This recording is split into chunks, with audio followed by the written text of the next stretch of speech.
Del tema acontecimientos finales. Para hoy, la gran tribulación y de manera más específica el anticristo. Quiero que me acompañen, por favor, al libro de Apocalipsis.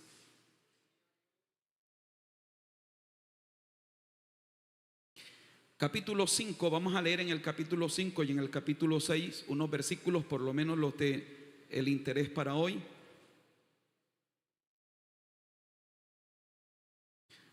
Apocalipsis capítulo 5, ¿lo tienen? Versículo 1.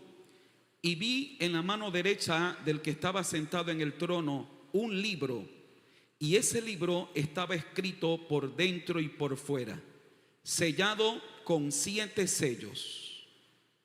Ahora capítulo 6, versículo 1. Y vi cuando el Cordero abrió uno de los sellos, y oí a uno de los 4 seres vivientes decir como con voz de trueno: ven y mira. Y miré, y aquí un caballo blanco, y el que lo montaba tenía un arco, y le fue dada una corona, y salió venciendo y para vencer. Cuando abrió el segundo sello, oí al segundo ser viviente que decía: ven y mira. Y salió otro caballo bermejo, y al que lo montaba le fue dado poder de quitar de la tierra la paz, y que se matasen unos a otros, y se le dio una gran espada. Cuando abrió el tercer sello, oí al tercer ser viviente que decía: ven y mira. Y miré, y aquí un caballo negro, y el que lo montaba tenía una balanza en la mano, y oí una voz de en medio de los 4 seres vivientes que decía: 2 libras de trigo por un denario, y 6 libras de cebada por un denario, pero no dañes el aceite ni el vino. Cuando abrió el cuarto sello, oí la voz del cuarto ser viviente que decía: ven y mira. Y miré, y aquí un caballo amarillo, y el que lo montaba tenía por nombre Muerte, y el Hades le seguía. Y le fue dada potestad sobre la 4ª parte de la tierra, para matar con espada, con hambre, con mortandad y con las fieras de la tierra. Amén. Oremos. Padre y buen Dios que estás en el cielo, gracias te doy, Señor, por tu amor, gracias por tu misericordia, gracias por regalarnos esta oportunidad tan hermosa de poder estar en tu presencia para adorarte, para exaltarte y para bendecirte. Gracias, Señor, por permitirnos hoy estar un día más en tu casa. Es un día más en tu presencia, es un día más en el que podemos adorarte, en el que podemos bendecirte y en el que podemos honrarte a ti, mi Señor. Y por ello quiero agradecerte esta noche. Te ruego que me des la gracia, que me des la sabiduría y que me permitas enseñar tu palabra con total fidelidad, pero permíteme hacerlo con sencillez. Permíteme exponer tu palabra de la forma más sencilla y clara, de tal forma que todos mis hermanos presentes y los que nos ven a través de las redes sociales no solo podamos entender, comprender tu palabra, sino ser bendecidos, desafiados, retados a vivir una vida de fidelidad para tu gloria, Señor. En el nombre de Jesús, amén y amén. Por favor, siéntense, por favor. Serlí, me regalas la diapositiva, la primera. Muy bien. Para hoy entonces seguimos con nuestro tema de acontecimientos finales, y hoy vamos con el tema de los juicios de la gran tribulación. Cuando yo hablo de los juicios de la gran tribulación, estos juicios inician con el pasaje que acabo de hablar. El primer caballo, el caballo blanco, el segundo caballo, y así, es decir, allí empieza la gran tribulación. Dame la siguiente, por favor. Ahora, esto está dentro de un abanico de subtemas que hemos estado tratando ya hace un tiempo. Quiero que recuerden los temas que hemos tratado y que vamos a seguir tratando, lo que sería la tabla de contenido. En voz alta, por favor, recuérdenme cuál fue el primer tema que tratamos.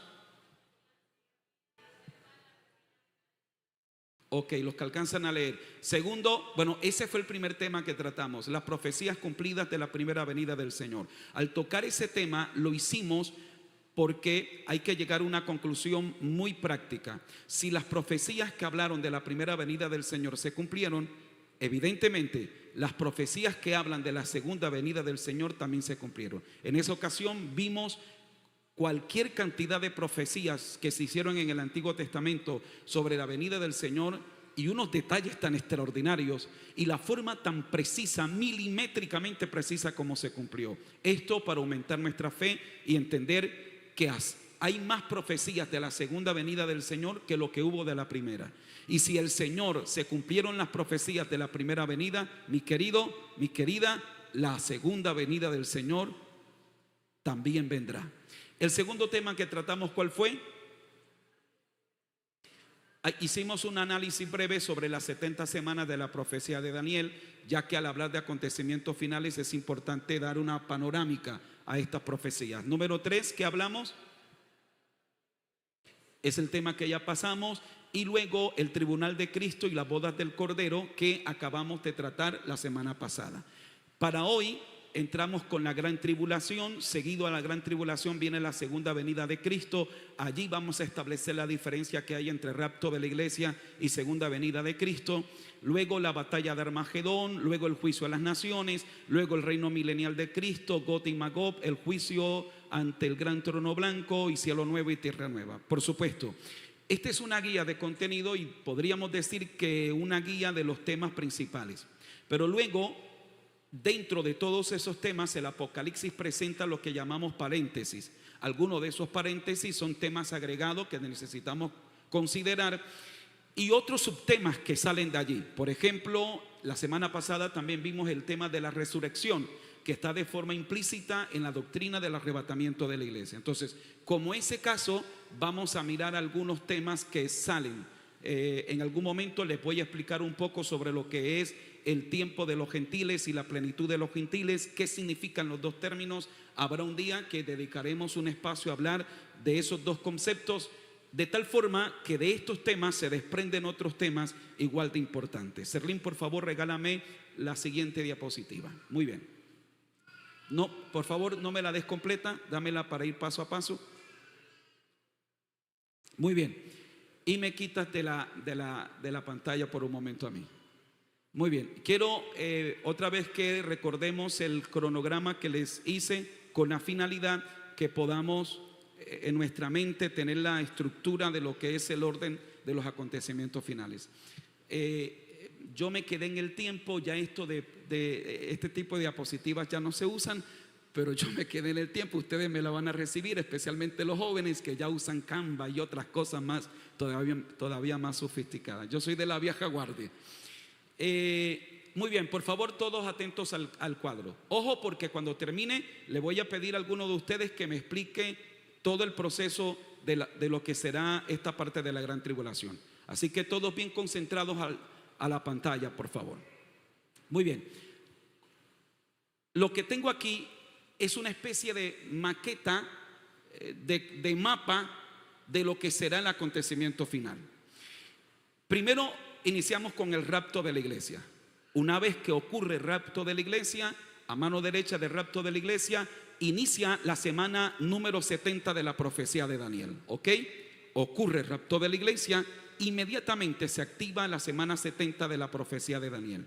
Cuando inicia la semana 70 de la profecía de Daniel, tenemos que considerar una línea de tiempo que ocurrirá aquí en la tierra, y hago paréntesis, una línea de tiempo en el cielo. Hago paréntesis porque en el cielo no existe el tiempo. El cielo opera en la eternidad. El concepto del tiempo no opera en el cielo. Allá es la eternidad. Pero para que nos podamos hacer entender, ¿ok? Ocurre el rapto de la iglesia, inicia la semana número 70 de la profecía de Daniel. Inmediatamente tenemos que visualizar dos líneas de tiempo simultáneos. Eventos que van a ocurrir en el cielo, eventos que van a ocurrir en la tierra. Esta línea de tiempo está clasificada para 7 años. Esos 7 años divididos en 3 años y medio y 3 años y medio. ¿Vamos bien hasta aquí? Ocurre el rapto de la iglesia. Se activa la semana número 70 de la profecía de Daniel. Empieza una línea de tiempo, eventos que van a ocurrir en la tierra, simultáneamente eventos que estarán ocurriendo en el cielo. Vamos con lo que estará ocurriendo en el cielo durante esos 7 años. Por favor, Serlín. Primero, tribunal de Cristo, lo acabamos de ver la semana pasada. Segundo, en voz alta lean. Durante los 7 años Después del rapto de la iglesia, en el cielo estaremos, la iglesia, los que subimos en el rapto de la iglesia, estaremos, tribunal de Cristo, pasamos a la boda del Cordero y la cena de la boda del Cordero. Mientras en el cielo está pasando eso, en la tierra, ¿qué estará ocurriendo? Por favor, Serlín, en voz alta, la gran tribulación, ¿ok? Nosotros bueno, digo nosotros porque tengo fe que todos nos vamos a ir, pero si a usted se le ocurre quedarse,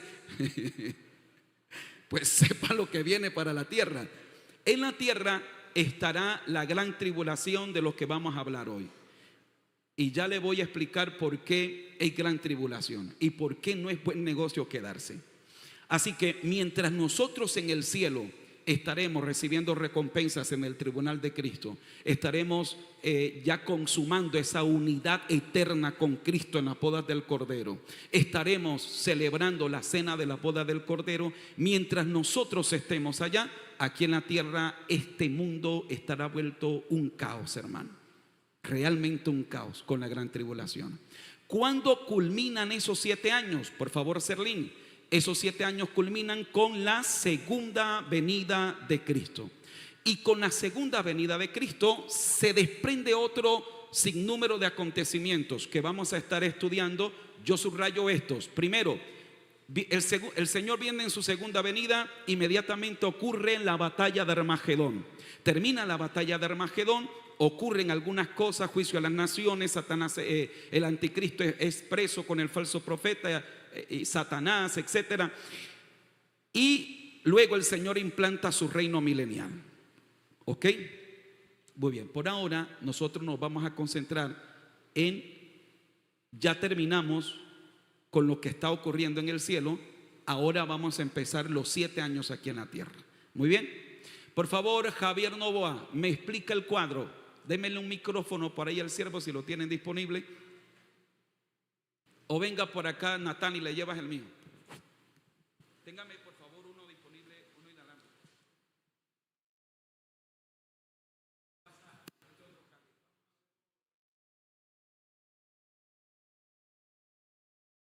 Muy bien, este es un periodo que se va a dividir a partir de el rapto de la iglesia.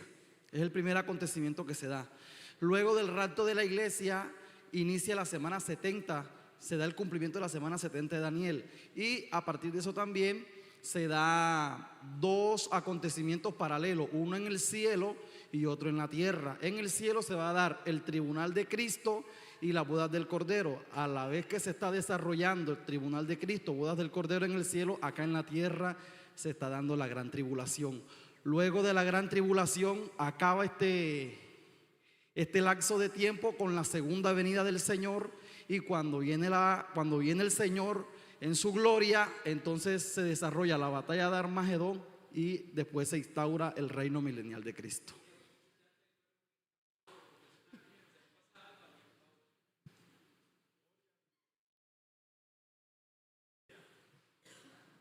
Bueno, el primer acontecimiento final que va a ocurrir es el rapto de la iglesia, en la cual Cristo arrebata a su iglesia y se la lleva. Inmediatamente ocurre el rapto de la iglesia, arranca la semana 70 de Daniel. ¿Qué pasa? Que hay 2 líneas de tiempo donde se cumplen 2 acontecimientos, que son en el cielo se estará llevando a cabo el tribunal de Cristo, que será un tribunal para premiar a los salvos, a los que han hecho la obra del Señor, y las bodas del Cordero. Y aquí en la tierra a la vez estará ocurriendo la gran tribulación, que sería un periodo de 3 años y medio y 3 años y medio. Inmediatamente después de la gran tribulación aparece Cristo en su segunda venida. O sea, se da inicio a la segunda venida de Cristo, y con la segunda venida de Cristo aparece la batalla de Armagedón, que es donde está el juicio a las naciones, Gog y Magog y todo ese asunto, cuando Cristo juzgue a las naciones, y ahí también al anticristo, al falso profeta. Y luego aparece el periodo milenial, el periodo del reino milenial en la cual reinaremos con Cristo 1000 años. Entonces ese es el...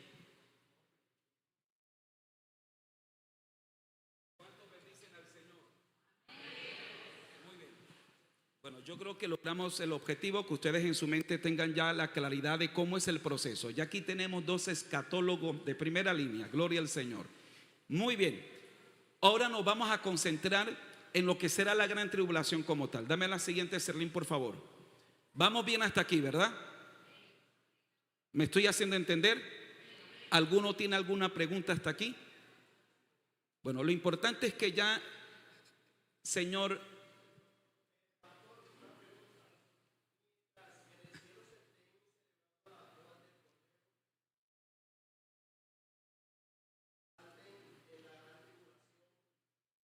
Si parte de las bodas del Cordero.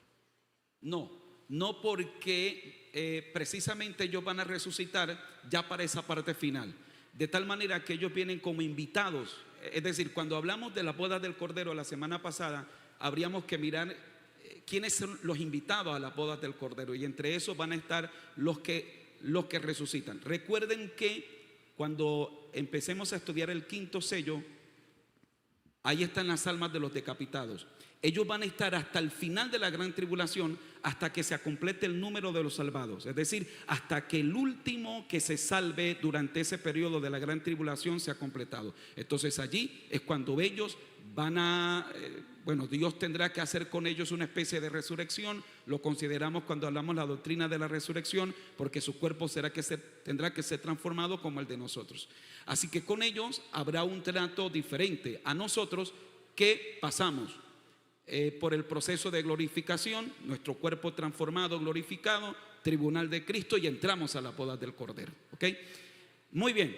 Ahora sí, Serlín, dame la siguiente diapositiva, por favor, y nos ubicamos ahora sí en lo que tiene que ver con la gran tribulación.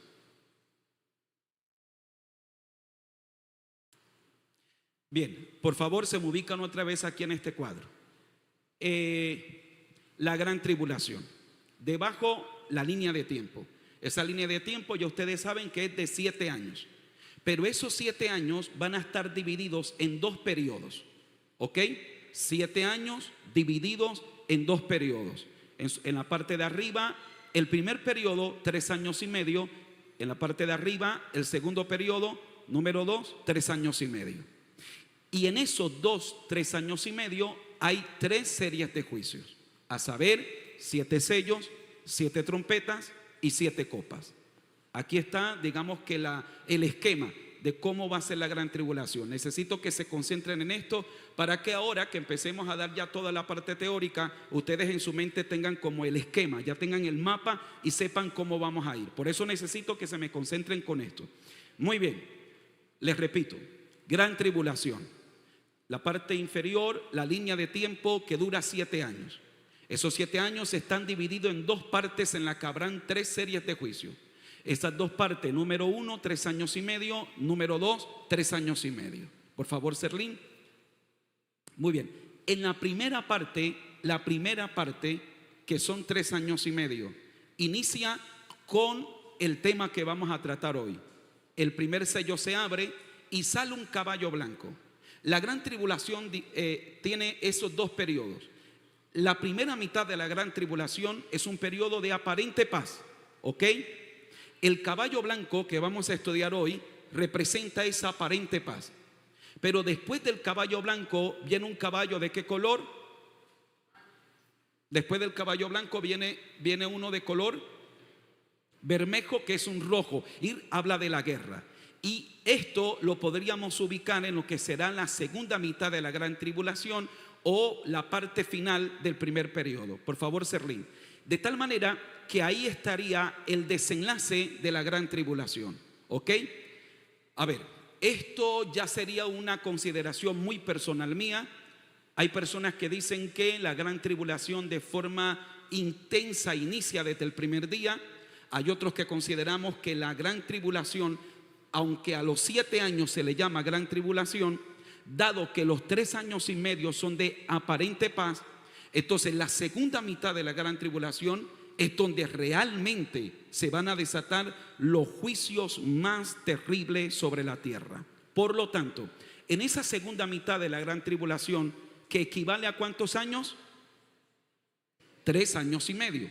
Tenemos los 6 sellos que restan, porque en la primera mitad se abrió el primer sello, luego 7 trompetas y luego 7 copas. ¿Ok?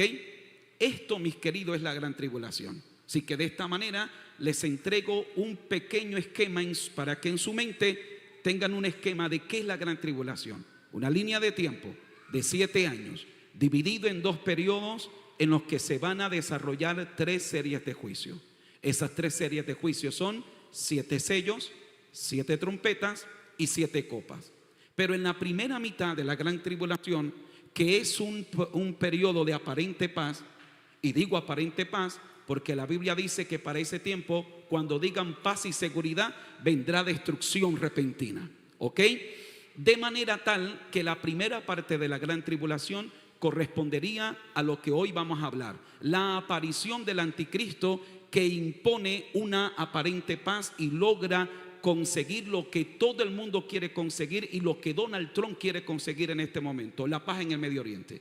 Pues quiero decirle que el único que va a conseguir la paz total en Medio Oriente es este señor, el anticristo. Ya les voy a explicar cómo se va a dar todo este tema.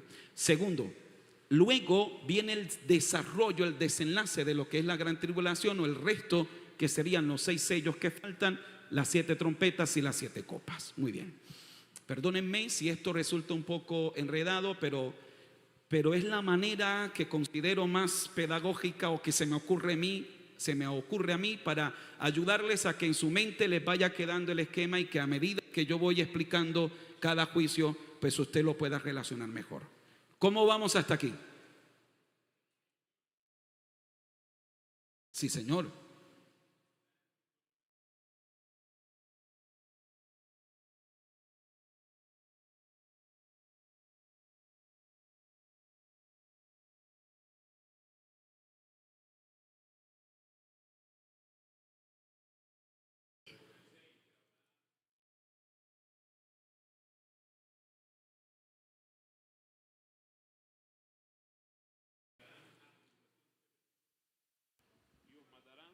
Sí, pero tenga en cuenta que esos son principios de dolores. O sea, lo que usted me está mencionando es son principios de dolores. No es la gran tribulación, son los principios de la gran tribulación. De la palabra tribulación en el versículo 9 al 11, y luego en el 21 hace el énfasis de la gran tribulación. O sea, ¿cómo se manejaría ese debate con alguien que literalmente encuentra la palabra tribulación y yo la quiero negar? Bueno, lo que pasa es que el capítulo 24 de Mateo presenta varios escenarios. El lector del capítulo 24 de Mateo tiene que ubicarse que allí el Señor está hablando de su segunda venida, está hablando de las señales antes de su segunda venida, y está hablando de la gran tribulación. Entonces, el capítulo 24 de Mateo hay que saber entender qué porción aplica a cada parte del proceso. ¿Sí me hago entender? Si una persona toma el capítulo 24 de Mateo y pretende todo aplicarlo a la gran tribulación, no le va a dar, porque el capítulo 24 aborda varios temas. En ese caso, hermano Edgar, lo primero es explicarle a la persona eso. Ven, porque es que tú quieres meter todo el capítulo 24 en un concepto, en este caso de gran tribulación, y resulta que el capítulo 24 de Mateo te está hablando de varios aspectos. ¿Listo? Okay.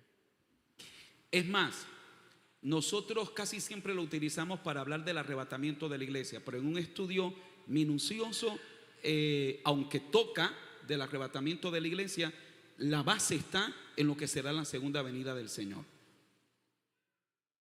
Yo hasta el momento, cuando podemos dividir la escena en el cielo, está en 2 partes. Uno, el juicio, bueno, el tribunal de Cristo. Pero tengan en cuenta que el tribunal de Cristo será en las nubes, será antes de llegar al cielo. Quiero destacar algo, ¿no?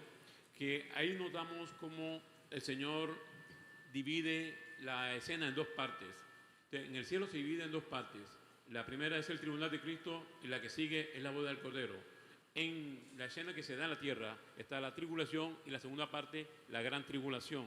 Ahora, quiero destacar una pregunta que hizo el hermano Ronaldo, y los que caigan en la tribulación, cómo harán para ser reconocidos. Entonces veo allí la misericordia de Dios, que Dios honra a los que le honran, y los que se guardaron en la primera, digamos, cosecha, en el primer rapto, en el primer levantamiento, son honrados de una manera diferente a aquellos que no calificaron para eso. Correcto. Entonces eso denota más que la gran tribulación y que el pretribulacionismo, que es el que practicamos nosotros, tiene sentido en el perfil de Cristo, ya que Él hace sección en cuanto al justo y al impío, así como el caso de Lot en... Correcto, sí. Me parece excelente el punto, hermano Edgar. Es decir, claro, esa es una razón fuerte para considerar el por qué nosotros creemos que el rapto de la iglesia es antes de la gran tribulación y que la iglesia no pasará por la gran tribulación. Excelente, excelente. Bien, ¿cuántos dicen gloria a Dios en esta preciosa hora? Bien, mis queridos, ahora sí, empezamos en materia. Volvamos por favor a Apocalipsis capítulo 5. Y la gran tribulación empieza con un famoso libro. ¿Ok? Allí empieza la gran tribulación. Lo que sea que tiene ese libro, lo que sea que contenga ese libro es la llave de todo lo que será ese proceso de la gran tribulación. Leyó usted conmigo en el capítulo 1, verso 1, vuelva a leer por favor.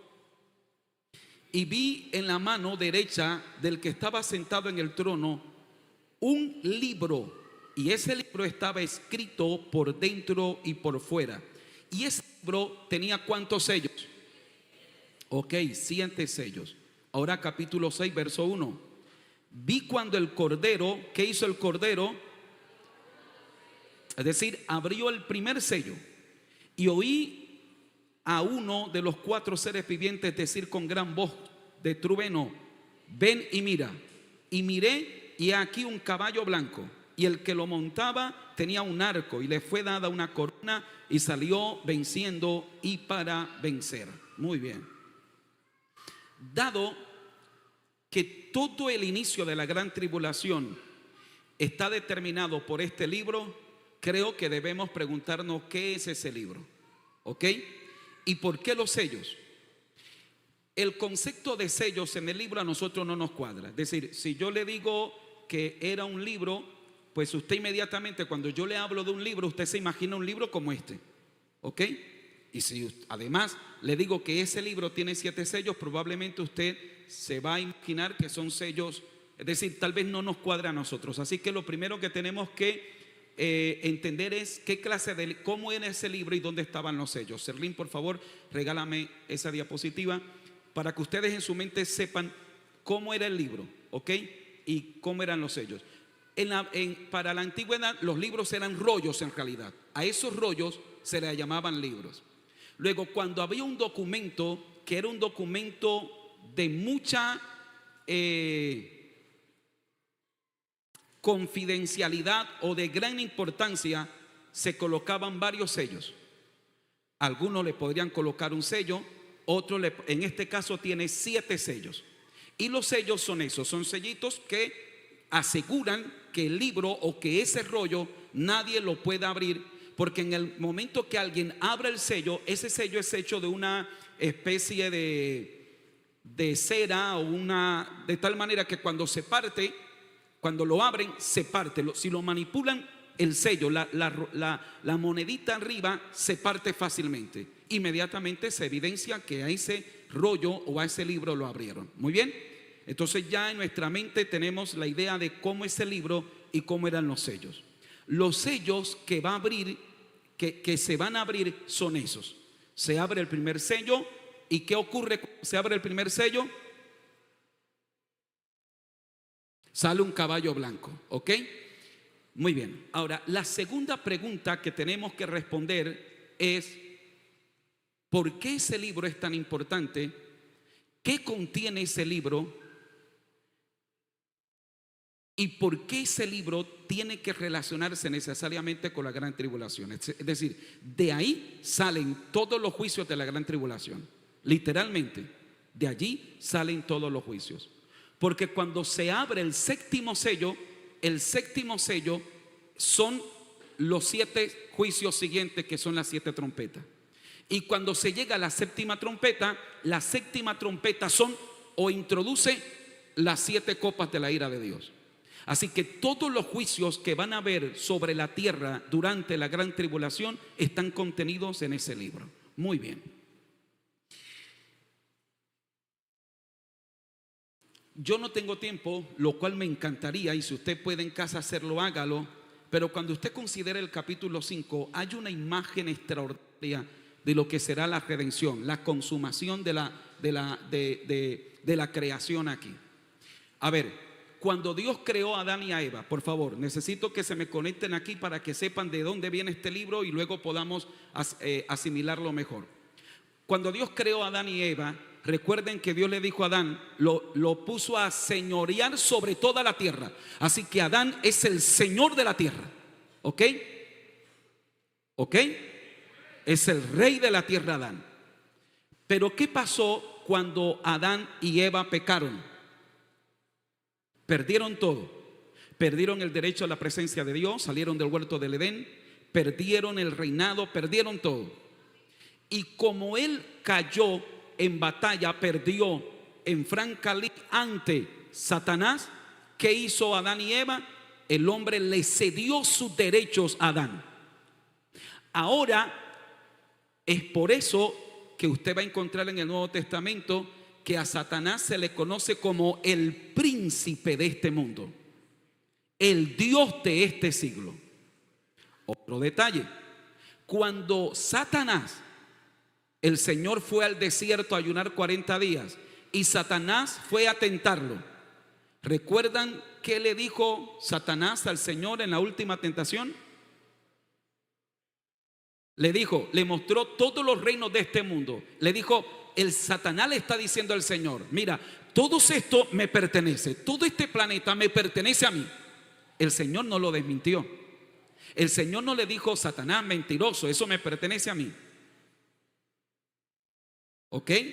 Es decir, el Señor reconoció que efectivamente Satanás es el príncipe de este mundo. ¿Por qué? Bueno, en la cultura hebrea, para el momento que se desarrolla la historia, se manejaban dos cartas, dos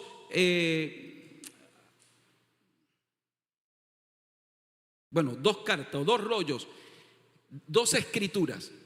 En este caso, se entrega una a la persona que compra o que vence, pero se queda otra escritura sellada, ¿ok? Que le pertenece al dueño original. Pero la otra escritura le da autoridad a la otra persona que tiene. En el pueblo de Israel no se podía vender a perpetuidad. Siempre que se vendía una tierra, se vendía con la posibilidad que un pariente cercano pudiera redimir, ¿ok? Así que en Israel, en el pueblo de Dios, no se podía vender a perpetuidad. Por lo tanto, se quedaba con una escritura sellada. Muy bien, para que usted vaya conectando la historia. De tal forma que ahora cuando Jesús en la cruz del Calvario derrota a Satanás, Jesús es el segundo Adán. Satanás derrotó al primer Adán, pero vino el segundo Adán y derrotó a Satanás. Y al derrotar a Satanás, le está quitando el derecho. Sin embargo, en este momento Jesús es rey por derecho, pero no es rey de hecho.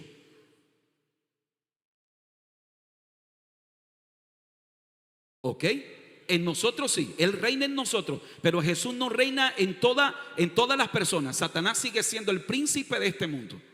¿Ok?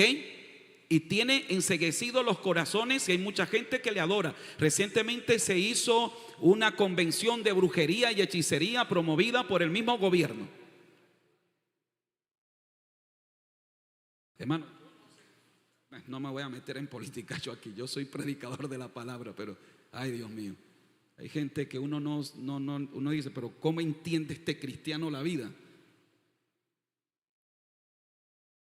Mi querido, así que cuando estamos al capítulo 5 del libro de Apocalipsis, estamos ante un escenario extraordinario. Conéctense acá, por favor. Porque la historia que se nos está presentando en el capítulo 5 es el momento de la redención. Jesús se ganó el derecho de redimir la tierra. Recuerden que en Romanos dice que la tierra misma gime con dolores de parto, esperando el momento de su redención. ¿Ok? Así que la tierra está esperando la redención.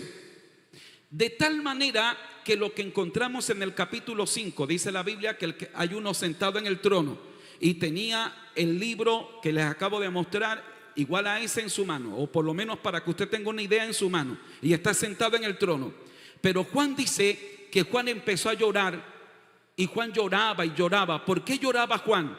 Porque Juan vio que el Padre está sentado en el trono, pero necesita que alguien tome el libro, lo abra y reclame la creación. Pero dice la Biblia que no había nadie, ni en el cielo ni en la tierra, digno de tomar el libro y abrir sus sellos. Y Juan, dice la Biblia que Juan está llorando. Cuando uno de los personajes celestiales le pregunta ¿por qué llora? Se le dice: no llore, porque he aquí el Cordero, el león de la tribu de Judá, ha vencido para tomar el libro, abrir su sello. Ah, mi alma alaba a Dios. Así que el capítulo 5, en algún momento lo estudiaremos, hermano, este capítulo hermoso. El capítulo 5 nos presenta esa imagen. Así que ese libro que tiene, bueno, podemos decir que ese libro primero es la escritura, el acta de redención. Al tomarlo el Señor está diciendo: reclamo el derecho total, estoy redimiendo totalmente la tierra que gime por su redención. Pero ese libro también contiene todo lo que será el juicio para purificar esta tierra. Cuando terminen los 3 juicios de la gran tribulación, la tierra va a quedar casi destruida. Yo se los voy a explicar cuando lleguemos al final. El mar destruido, la vegetación verde, hermano, el planeta va a quedar casi destruido. Pero el casi es más allá que acá. En el milenio, cuando el Señor viene a implantar su reino milenial, ¿qué pasa con este planeta? Se va a restaurar este planeta. Va a tener una restauración tan impresionante que los animales feroces van a perder su ferocidad. Va a pastorear, va a estar un niño jugando con el león y con la víbora, dice la Biblia. De tal manera que este libro contiene también lo que se necesita para ejecutar los juicios sobre esta tierra y de esta manera proceder a la purificación de la tierra. ¿Cuántos alaban la gloria del Señor? Muy bien, ¿vamos bien hasta aquí? ¿Seguro? Les puedo preguntar a cualquiera de ustedes y me van a responder, ¿verdad que sí? Serlín. Bueno, no es necesario. Ok. Dame la diapositiva número 6, Serlín, por favor.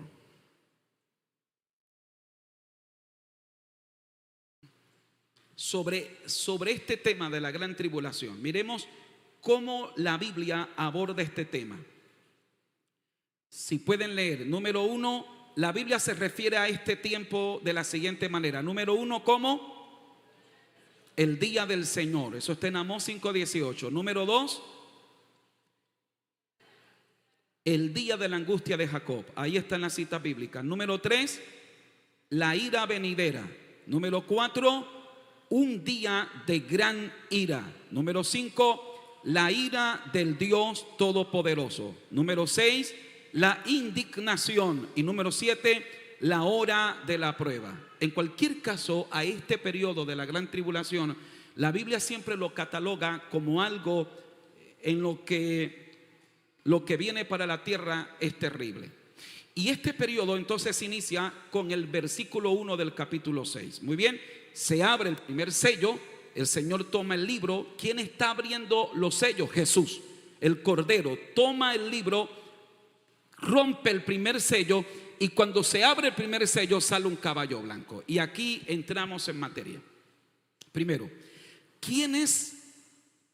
¿qué representa ese caballo blanco? Bueno, el caballo blanco representa paz o aparente paz. Segundo, ¿quién es el jinete que está sobre ese caballo blanco? Bueno, el jinete que está sobre ese caballo blanco es el personaje que en la Biblia conocemos como el anticristo. ¿Ok? Cuando usted va al capítulo 19, encuentra en la segunda venida de Cristo a otro jinete con el caballo blanco. No confundir el jinete del caballo blanco de este capítulo 6 con el jinete del caballo blanco del capítulo 19. ¿Por qué? Porque el del capítulo 19 es literal, es el Señor Jesucristo que viene a reinar por 1000 años. El de este capítulo 6 es simbólico porque representa al anticristo. Segundo, este jinete del caballo del capítulo 6 se le dio un arco sin flecha. El jinete del capítulo 19 viene con una espada. ¿Ok? Jesucristo siempre aparece con una espada. ¿Ok? Segundo, a este jinete del capítulo 6, que es el anticristo, se le da una corona. Pero el del capítulo 19 viene con una corona, es rey. Al del capítulo 6 lo coronan para trabajar durante este proceso de pacificación de la gran tribulación. Ahora, el del capítulo 6, usted leyó conmigo, dice que salió venciendo y para vencer. Pero el del capítulo 19, que es el Señor Jesucristo, ya venció. Ya venció, ya es vencedor. Así que no confundir el jinete del caballo blanco del 6 con el jinete del caballo blanco del 19, porque son diferentes. El del capítulo 6 estamos hablando del anticristo. Bien, otra cosa que debemos anotar es que se le da un arco pero sin flecha. El arco sin flecha precisamente indica el periodo de aparente paz durante la primera mitad de la gran tribulación. El anticristo va a lograr hacer un pacto nacional, va a lograr pacificar al mundo sin necesidad de la guerra. Por eso dice el apóstol Pablo, cuando digan paz y seguridad, porque la gente va a decir ya, paz y seguridad, 3 años y medio de paz y seguridad. La iglesia no estará acá. Y el anticristo logrará convencer al mundo que el problema era la iglesia. Y como ya la iglesia se fue, por eso llega la paz a la tierra. Hasta los 3 años y medio. Después de esos 3 años y medio, el anticristo rompe un pacto. Ya les voy a explicar. Y ahí se desata entonces lo que es la gran tribulación. Bien, hablemos un poco del anticristo. Pero antes, Serlín, regálame la siguiente. Miren, han habido muchos personajes que han intentado asumir el papel de Cristo. Hay que hacer la diferencia entre falsos cristos y el anticristo. Este señor, si alcanzan a leer el nombre de él arribita, ¿cómo se llama? Este caballero nació el 18 de mayo del 41 en Nuevo México, Estados Unidos. En junio del 2000, cuando tenía 59 años, tuvo una experiencia religiosa en su dormitorio en la que Dios se le presentó ante él y le dijo que él era el Mesías. Desde ese momento asegura ser la corporación de Dios, divinidad y humanidad combinadas. El hombre un día soñó que Dios le dijo: tú eres mi hijo amado en quien tengo complacencia. Y él se lo creyó. Pero el problema no es que él se lo haya creído, el problema es que hay gente que le creyó.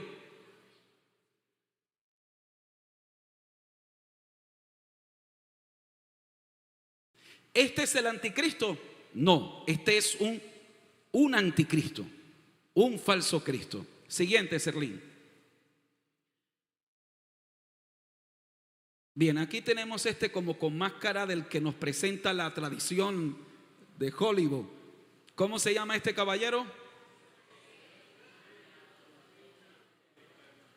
Yo los pongo a ustedes a leer estos nombres porque este caballero nació en el 91. Renació, dice él, como Visarión, Jesucristo que volvió. En su sistema esto no lo convierte en Dios, pero sí en la palabra de Dios, dice él. Él es el verbo encarnado. Una vez más, el problema no es que él se le ocurrió que es el verbo encarnado, sino que hay gente que le sigue. O sea, hay gente que lo acepta como si fuera el Mesías o el Cristo. Dame la siguiente, hijo, por favor. Este caballero es un poco más popular. En voz alta léanme su nombre. Este señor ya murió hace algún tiempo. Este caballero tenía una revoltura Un día amanecía diciendo que él era la reencarnación del apóstol Pablo, otro día que él era el Cristo humano, el Cristo encargado, otro día que él era el anticristo. Él tenía una sola revoltura, hermano.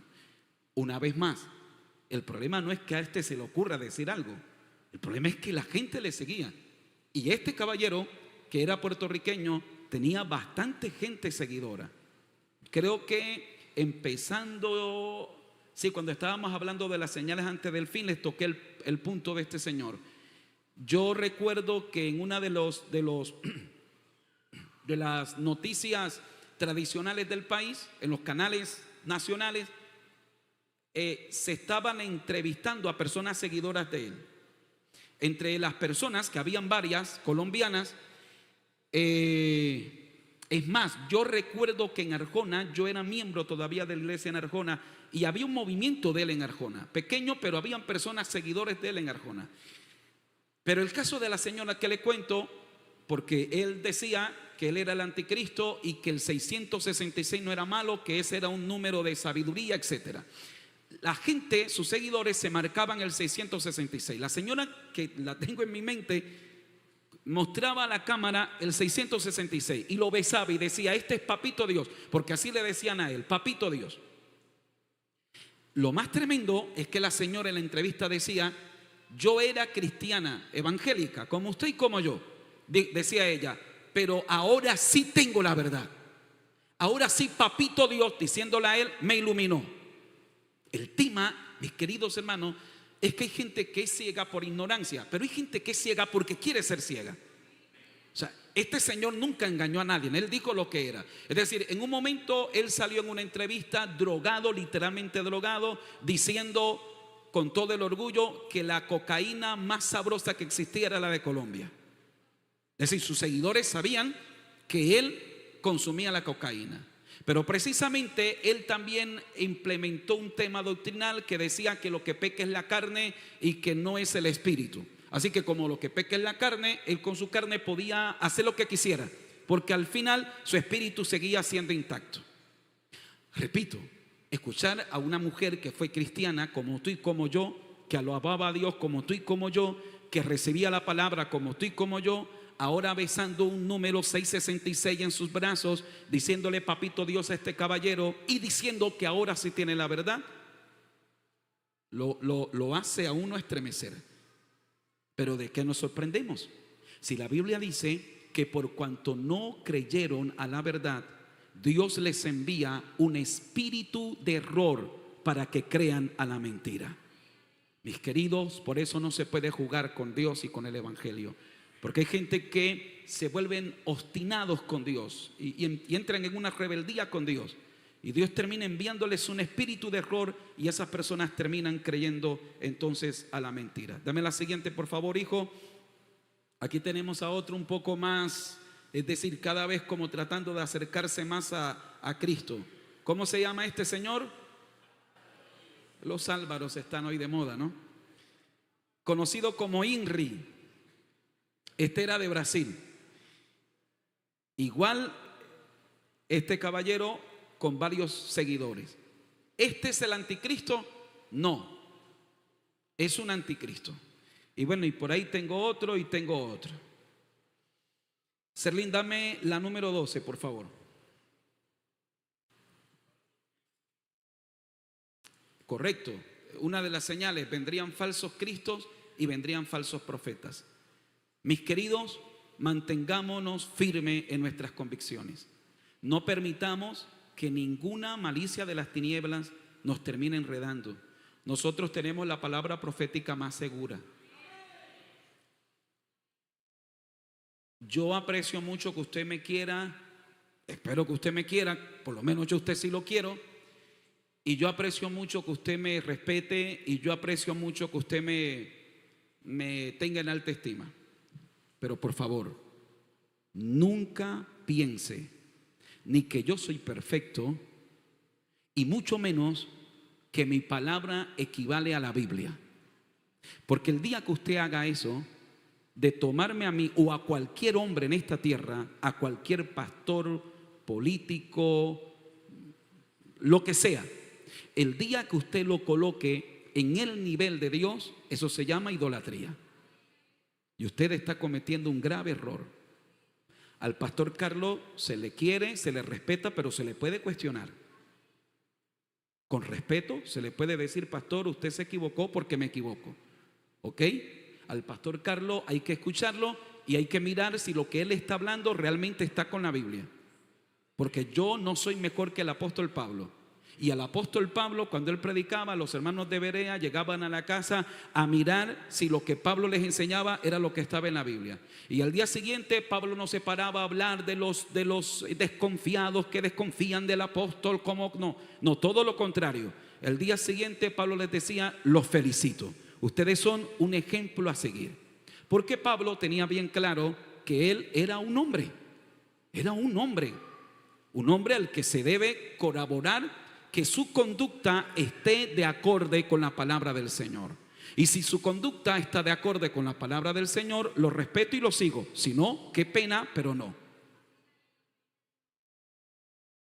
Si usted se deja embolatar, si usted se deja engañar, ojo también, hermano, porque hay gente que de forma incauta fácilmente lo agarran y lo embolatan. Miren, tengan mucho cuidado porque han estado abriendo redes sociales. Yo no sé, hermanos, diablos mentirosos, que en esta última semana por lo menos me han reportado unas 3 cuentas falsas de Facebook mías que han estado abriendo.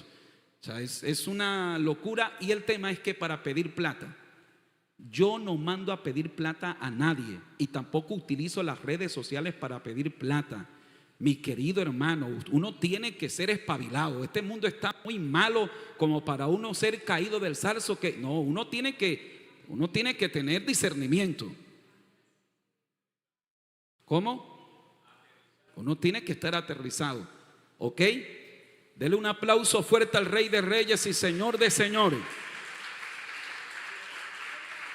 Y si en algún momento, que yo espero en Dios que no sea necesario, yo tenga que pedir un favor a usted, lo hago de forma personal.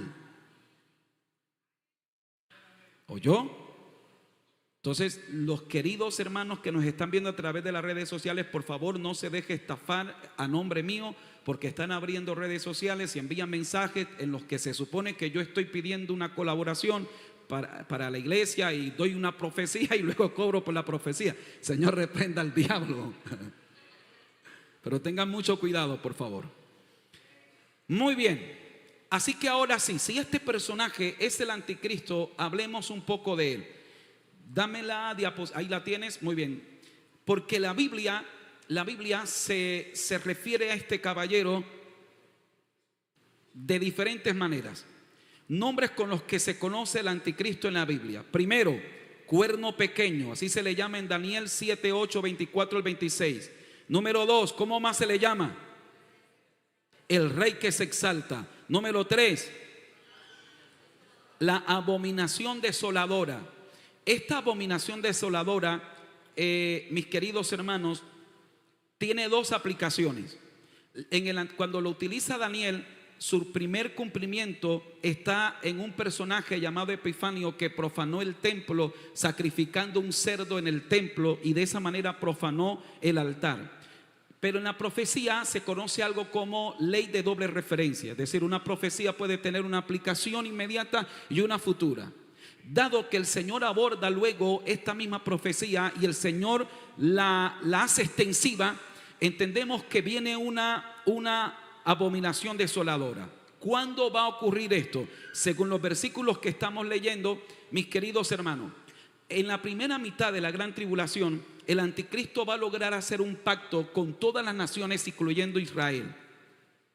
Los judíos van a aceptar a este anticristo como el Mesías. Van a creer que este es el Mesías. Lo van a recibir.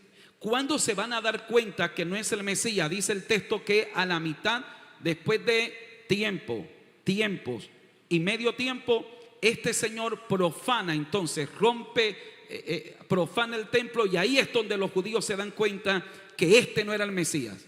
Inmediatamente ahí todo cambia y empieza una persecución terrible contra el pueblo de Israel, contra los cristianos y contra todo. Contra los cristianos la persecución está desde el mismo instante que que ocurre el arrebatamiento de la iglesia. Porque cuando ocurre el arrebatamiento de la iglesia y el anticristo logra consolidar la paz a nivel mundial, al anticristo no le será fácil decir que el problema era la iglesia. Así que cualquiera persona que después se queda aquí en esta tierra teniendo una Biblia será visto como el problema. Es decir, por culpa de estos religiosos fanáticos, el mundo estaba en caos. Así que la persecución para los cristianos será desde el mismo instante, porque el cristiano será visto como el problema, la razón por la que hubieron las guerras y todo esto. Número 4, se le conoce como el hombre de pecado. Ahí están las citas bíblicas al lado. Número 5, el hijo de perdición, el inicuo, la bestia. Dame la siguiente, hijo. Bueno, estos son los nombres como se le conoce al anticristo. Ahora vamos a mirar algunas características que la Biblia nos da para que tengamos una idea del carácter, cómo va a ser el anticristo. Por favor, preste atención. Número 1, logrará establecer la paz en todo el mundo. Según Apocalipsis 6:2 dice, salió venciendo y para vencer. Es decir, salió venciendo y logró hacerlo. Pero lo hizo pacificando al mundo sin necesidad de implementar la flecha. Por eso el arco sin flecha. ¿Ok? Confirmará un pacto con muchos gobernantes. Según Daniel 9:22, entendemos que es la Organización de las Naciones Unidas. Esto tiene toda una aplicación en el cómo se confabulan estos países. No tengo tiempo para explicarlo ahora. Siguiente, conseguirá poder político mundial. El anticristo va a ser un estadista, va a ser un líder mundial. Hace muchos años uno de los secretarios de la ONU dijo, necesitamos a un hombre que saque al mundo del atolladero en el que se encuentra y traiga la paz. Si ese hombre lo envía Dios, lo aceptaremos. Si envía el diablo, lo aceptaremos. Pues ese hombre va a venir y lo va a enviar el diablo y la humanidad lo va a aceptar. El anticristo será un personaje político que va a tener una influencia a nivel mundial. Hará que los líderes de los grandes imperios de esta tierra se puedan estrechar la mano y puedan alinearse a su plan de paz. ¿Qué más hará el anticristo? Conseguirá control económico mundial. Habrá una aparente prosperidad y estabilidad financiera. Conseguirá control religioso mundial. El anticristo, además de ser un gran personaje político, será un gran personaje religioso. Habrá milagros engañosos, hará señales, tendrá una forma y además estará operando con el falso profeta, que hará en su nombre señales e imágenes terribles. ¿Cuántos alaban la gloria del Señor? Será manipulado por Satanás, porque habrá una trinidad satánica. El dragón, que es Satanás, la bestia, que es el anticristo, y el falso profeta. Y tanto el falso profeta como el anticristo serán las marionetas de Satanás. Satanás lo utilizará porque será el último intento que hará Satanás en su locura de creer que puede arrebatarle el trono a Dios. Y por eso Satanás hará su último intento, Gog y Magog, primero Armagedón, convencerá a toda la humanidad para levantarse en guerra contra Dios, y después que él sea suelto, una vez que sea apresado por 1000 años, será suelto y volverá a engañar a la gente, y en Gog y Magog, batalla final, dará su último intento. ¿Cuántos alaban la gloria del Señor? Se opondrá a Dios. Evidentemente. Dame la siguiente, hijo. Hablará blasfemias contra Dios. Persuadirá a las multitudes con gran sabiduría. Será un personaje, una mezcla de político con religioso o líder espiritual, y además con una destacada sabiduría que va a engañar y a envolver a la raza humana. Enseñará falsedades acerca de Cristo. Hará señales, prodigios y milagros. Perseguirá y vencerá a cristianos y judíos. Será el mejor estratega militar de todos los tiempos. Cuando digo que va a perseguir a cristianos y a judíos, es porque los cristianos, Dios nos guarde a todos los que estamos aquí. Pero si alguno de ustedes se queda por desobediente, por rebelde, por amar más al mundo que a Dios, que su salvación, usted sabiendo lo que viene cuando el anticristo, porque dice la Biblia que nadie podrá comprar ni vender el que no estuviere la marca en la frente, en la mano derecha, no podrá comprar ni vender, de tal manera que habrá un control total. Cuando lleguemos a este punto vamos a mirar cómo la tecnología, cómo todo esto se está dando. Yo recuerdo, mis queridos hermanos, cuando yo estaba en Arjona como miembro, yo les he dicho, les dije la semana pasada, uno de estos días le dije, mi pastor Jason, es excelente escucharlo hablar a él este tema de la escatología. Y cuando él nos explicaba, yo era un muchacho y él decía que la marca y todo eso, yo escuchaba todo ese tema, yo me imaginaba en mi mente como cuando se marca a la vaca y se marca al caballo, a los animales, que se le pone el hierro. Y yo me decía, pero ¿y cómo la gente va a querer que lo marquen así en la frente? Y yo me imaginaba ese hierro caliente y la frente humeando. Pero ha pasado el tiempo y resulta que ya hay una tecnología en el que se puede implantar un chip en la mano derecha de una persona, y ahí con ese chip la persona tiene toda la información habida y por haber. Así que todo va avanzando, direccionándose al cumplimiento de la profecía. ¿Cuántos alaban la gloria del Señor? El anticristo va a perseguir a los cristianos. Pero ¿qué es lo que el anticristo querrá de los cristianos? Su fe, no su cuerpo. Los va a torturar. El que no se deje marcar van a ser torturados, y ahí es donde encontramos las almas de los decapitados. ¿Quiénes son esos decapitados que cuando lleguemos al quinto sello vamos a estudiar? Esas personas que se mantuvieron firmes, que se quedaron, pero dijeron: yo no voy a dejarme marcar, yo amo a Dios, y la única manera es resistir hasta el final sin dejarse marcar. Serán torturados, y lo último que le harán será decapitar, es cortarle la cabeza. Déjeme decirle, si usted me permite una imagen de película, una larga lista de gente siendo decapitada, y el que está detrás ve como el que está delante lo decapitan y la cabeza rueda. Perdóneme por ser tan drástico tal vez. Y tal vez alguien podrá decir: bueno, pastor, gloria a Dios, porque si no me voy en el rapto, lo que tengo es que no dejarme marcar. No, señor. Yo personalmente creo que si se llegaran a salvar cristianos que se quedaron del rapto de la iglesia, serán muy, muy poquitos. Yo personalmente, esto es una opinión muy mía, que la mayoría de las almas de los decapitados serán judíos. El occidental no tiene cultura para morir por su fe. Tan es así que hay gente que se descarría porque el ujier no lo saludó. ¿Usted sí cree que alguien que se descarría porque el ujier no lo saludó va a poner la cabeza para que se la mochen y salvarse? Pero los orientales sí, los judíos sí. Esa gente del Medio Oriente, los musulmanes, se llenan de bomba y gritan por Alá y ¡pum!, se explotaron. Porque ellos sí tienen esa cultura de morir por su fe, por sus creencias. Esta es una opinión muy personal mía, ¿ok? Y además, como para animarlo a usted, que no espere irse en la gran tribulación. Conságrese, arréglese, viva para Dios, y que cuando suene la final trompeta usted la escuche y usted se vaya con el Señor. Dele fuerte ese aplauso al Rey de Reyes y Señor de Señores.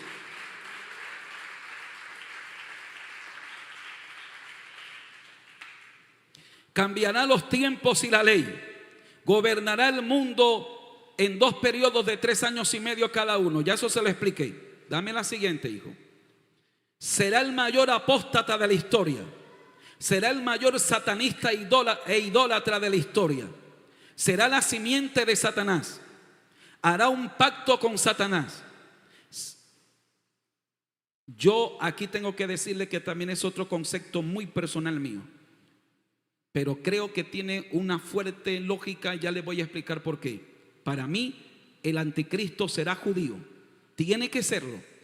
Porque la única manera para que un judío crea que este Señor será el Mesías, necesariamente tendrá que ser judío. ¿Ok? De otra manera, un judío no va a aceptar como su Mesías a alguien que no sea judío. Pero además, creo que esas imágenes no se las pasé a Serlín, se las tendré para la otra. Los líderes de Israel están esperando al Mesías. Los judíos, el pueblo de Israel, los ortodoxos están esperando al Mesías. Recuerde que a Jesús lo crucificaron porque los judíos no lo recibieron. Ellos están esperando al Mesías. Pues ¿sabe qué? Los musulmanes también están esperando un Mesías. Y este Mesías que vendrá va a ser recibido tanto por judíos como por musulmanes.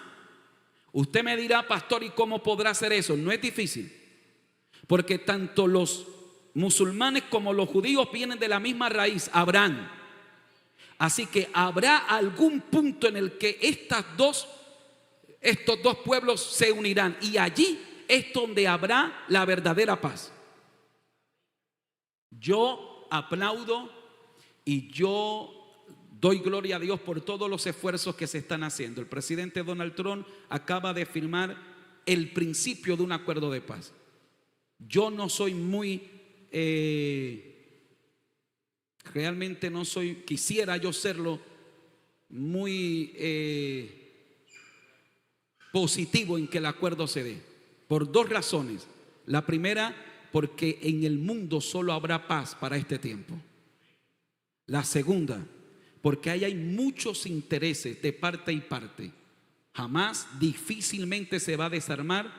Israel no puede renunciar a su derecho a defenderse mientras jamás esté fortaleciéndose para hacer otro atentado como el que hizo. Solo empezando por ahí, ese acuerdo de paz está muy complicado. ¿Ok? Pero el anticristo va a lograr unir a los dos pueblos. Además, esta es una cita que la aplico, gloria al nombre del Señor,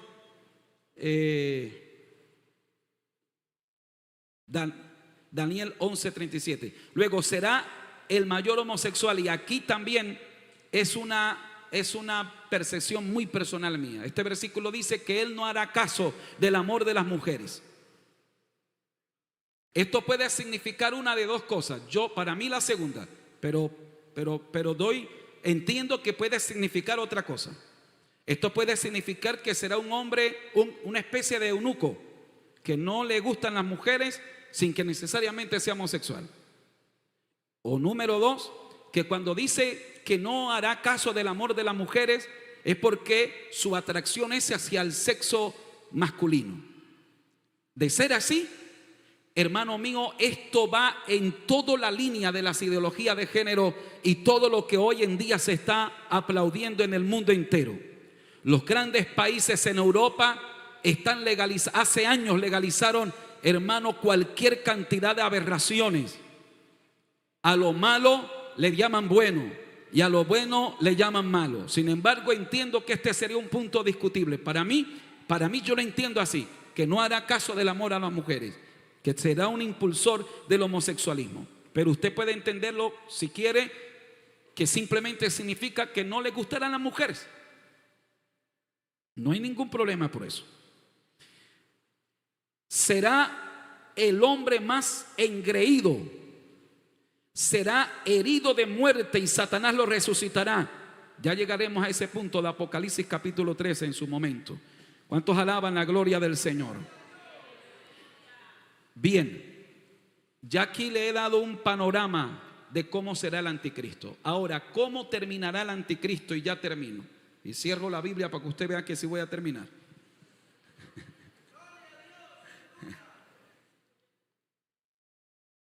¿Cómo va a terminar?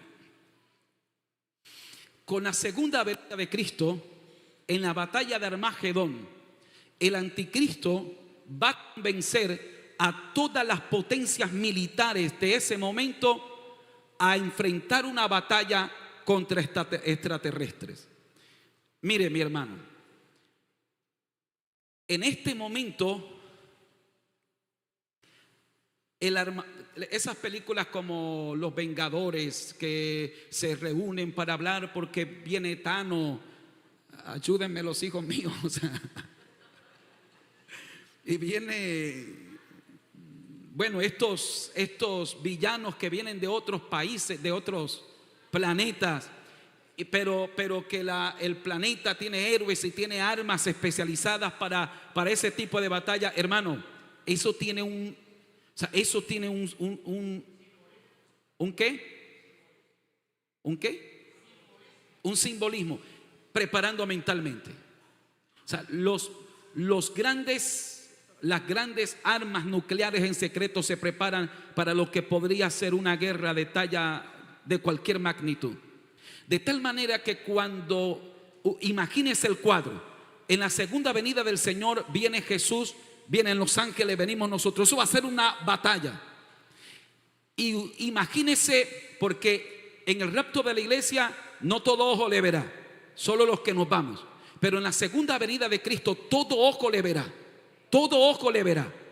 Y cuando dice que todo ojo le verá es porque cuando yo me imagino esa mancha del Señor con caballo blanco viniendo, y luego la iglesia que nos hemos ido con él y los ángeles con espada, y las cámaras se estarán transmitiendo en vivo en todo el mundo. Así que todo el mundo va a estar viendo ese espectáculo. Y luego las potencias del mundo estarán afilando sus armas nucleares, porque el anticristo les habrá convencido que pueden ganar esa batalla. Así que todas las armas más potentes del mundo, los coroneles, los presidentes, los reyes, estarán convencidos que las armas que tenemos podrán vencer ese ejército de alienígenas que vienen. Pero solo con la palabra de la boca se acaba todo. Mi Señor los va a derrotar, los va a vencer a todos. Así que cuando eso ocurra, a Satanás lo van a meter preso por 1000 años en el pozo del abismo.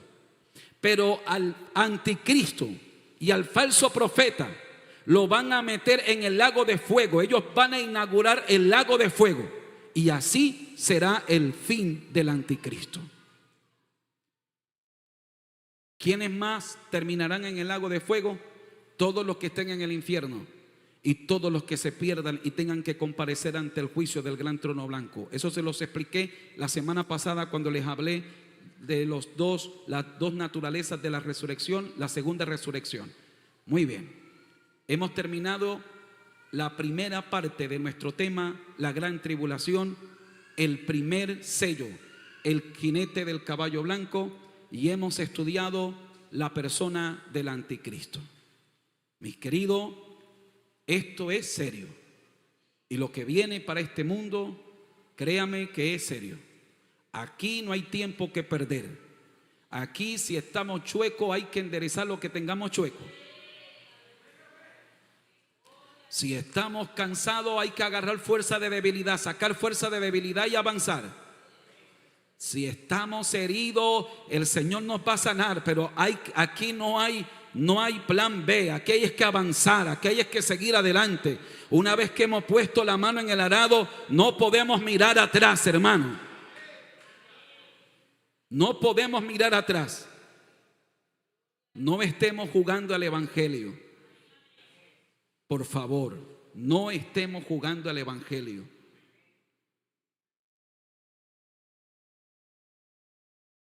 La frase con la que quiero que me recuerden ustedes el día que ya yo no esté acá: la vida cristiana se desarrolla sobre la base de una relación personal con Dios que implica sinceridad. Tú no necesitas un policía que te cuide las 24 horas del día. Tú no necesitas que yo te me meta de sorpresa a tu casa para ver si te portas bien o te portas mal. Tú no necesitas que yo pregunte en tu universidad si tú eres cristiano o tú no eres cristiano o nada.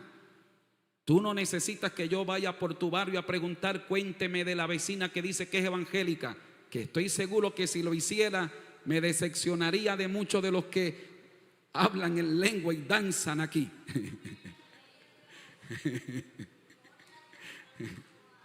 Por supuesto, esos no llegaron hoy. Eso quisiera yo creer. Usted no necesita eso. Cuando usted entiende que la vida cristiana se basa en su relación con Dios, entienda que es personal. Y segundo, que requiere de sinceridad. Yo no soy perfecto, y usted tampoco lo es.